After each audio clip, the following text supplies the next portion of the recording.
যদি তোর ডাক শুনে কেউ না আসে তবে একলা চলো রে। একলা চলবে তো? লড়াই হবে তো? লড়াই হবে কি হবে না?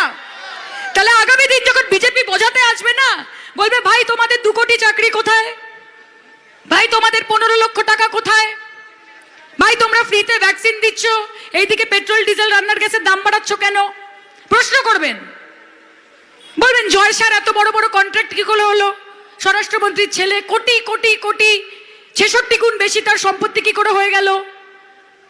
আর বিরোধী দল নেতা আমি পরিবারতন্ত্র সরাবো, যার নিজের 33খানা পদ ছিল, যার বাবা ভাই দাদা প্রত্যেকে একটা করে পদ নিয়ে বসেছিল, সে পরিবারতন্ত্রের কথা বলছে।